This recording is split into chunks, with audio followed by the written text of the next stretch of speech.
Hello, welcome everybody.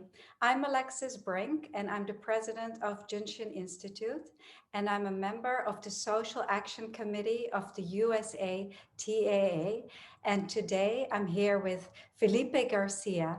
He's a licensed marriage and family therapist, a licensed professional counselor, a training and supervising clinical transactional analyst, and has maintained a private practice in San Antonio, Texas, since 1973. Mr. Garcia is a founding member of the USA TAA and the first general coordinator and co-recipient of the 2019 Bob and Mary Goulding Social Action Award. He has been a teaching and supervising member of the ITAA since 1980. And welcome, Felipe. It's so nice to see you. Thank you, Alexis. It's good to be with you. Thank you for having and inviting me. How have you been through these, let's say, crazy and interesting times? Have you been? Well, actually, I have found them very interesting. Of course, I'm very sad about the impact that it's having in so many people and so many businesses all over the world, and so many people that it's impacted and have died.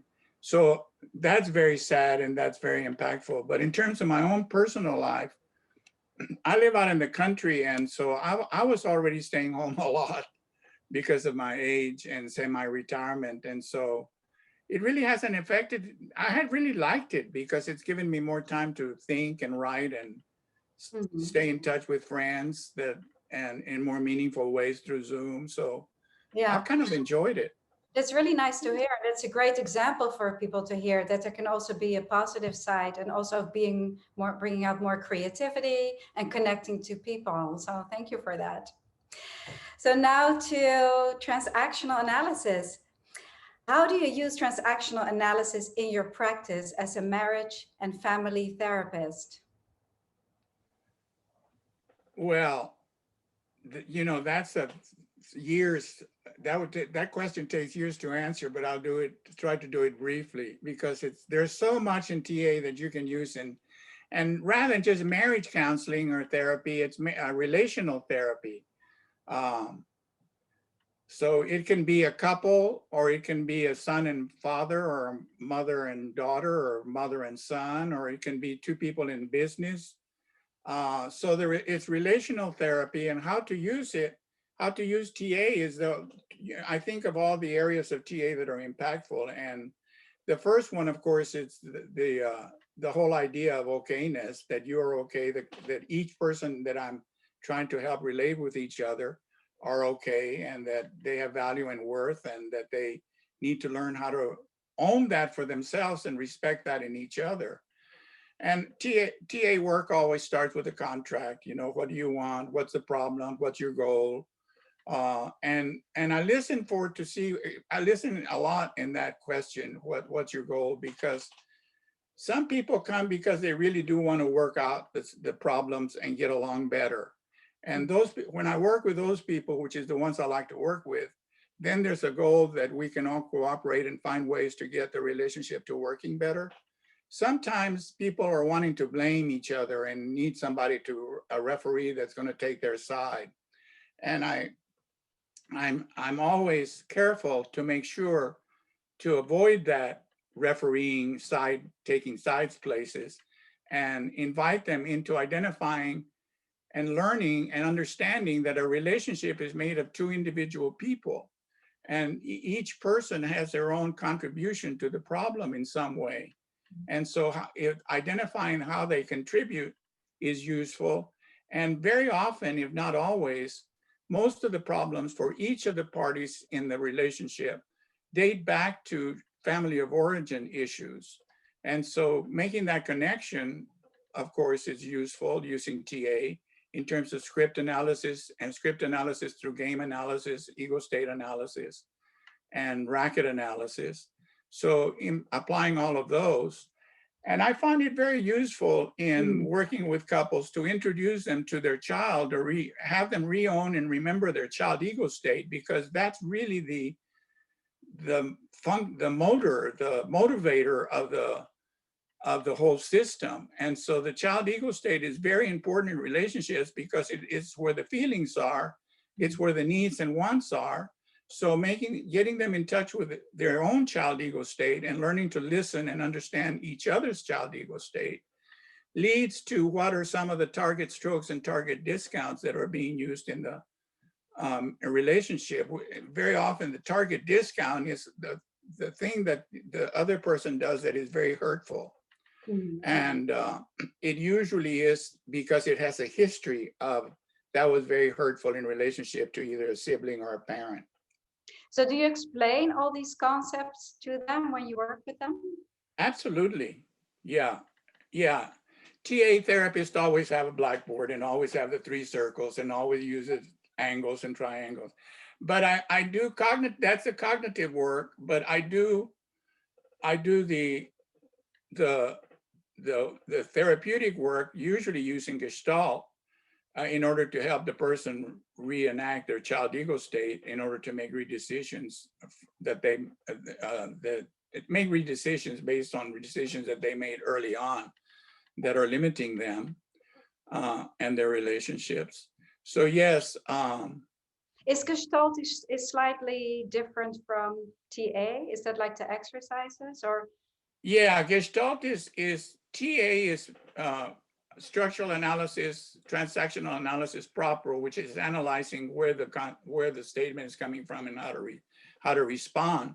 And then racket and game analysis is what people are doing to avoid intimacy and to create problems, but to try to get close and to get strokes. And then there's script analysis, which is a story that based on the decisions that the person made early in their lives about how their life is going to be and what they expect from others.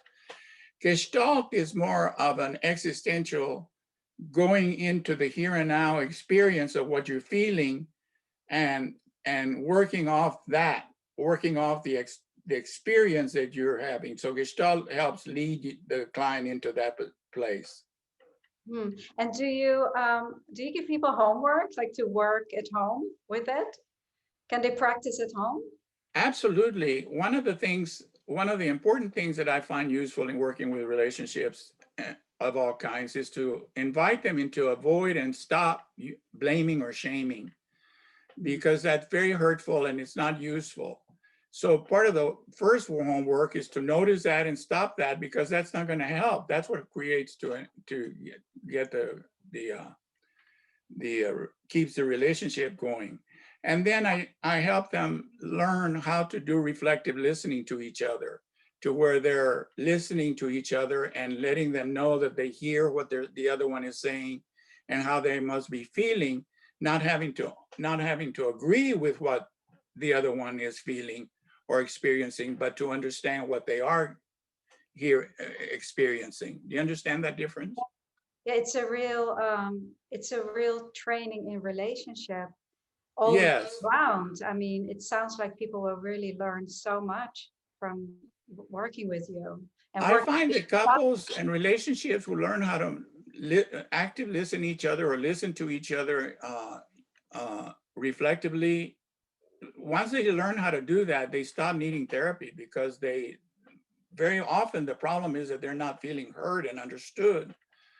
And so those are some of the areas that I can think of in working with couples. Wonderful. I invite them into, I said, meeting their child, but also to make the necessary changes that will help them relate to themselves more positively, to take themselves into account and their needs important, and to take the other person into account and really continue to practice the I'm okay, you're okay relationship. Yeah, so I guess it always goes back to that, the I'm okay, you're okay position. It's so important.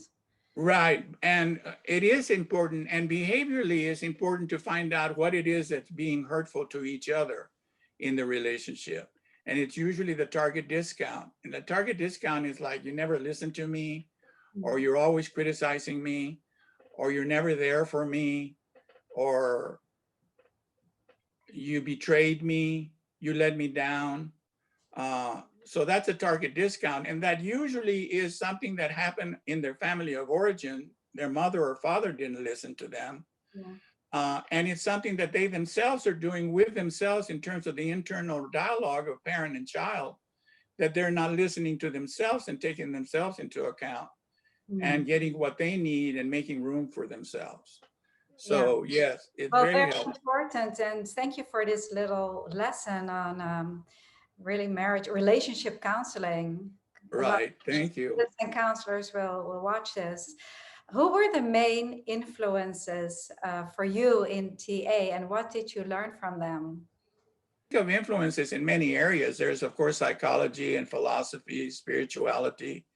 So in psychology, there's the regulars Freud and Gestalt, like I said, Fritz Perls and many others. And then there's Martin Buber, Jesus Christ, Matthew Fox. In TA, Eric Byrne, of course. But in my own personal training, I started with Tom and Amy Harris because I took my TA101 in 1972 with them in Sacramento for a week. And that was my first exposure after having read the book, I'm Okay, You're Okay. And then I got into the book of what do you say after you say hello, and found a training group here in San Antonio with John Gladfelter, who was a psychologist from Dallas. So he was very influential, and he led me into Bob and Mary Goulding because he had trained with them. So I trained with Bob and Mary Goulding in redecision therapy, and I spent a lot of time also at Cathexis Institute learning the whole concept of passivity confrontation. Is that the reparenting also? The Reparenting is part of it, yeah. And then, of course, Muriel James' self-reparenting has always been influential. And then I started, of course, you start developing your own concepts and your own work, which are influential to me too. What is the main thing? Claude Steiner was very influential in his writings. Did you meet Eric Byrne? No, he died. I went into TA in 72 and he died in 1970. But I was very close to all of his disciples, Jack Doucet, Claude Steiner, Steve Cartman, Pam Levine, Fanita English, all of those people that were first generation transactional analysts. So I had the pleasure of not only meeting them, but being friends with them. Yeah, wonderful. So that's so unique to hear you speak about this really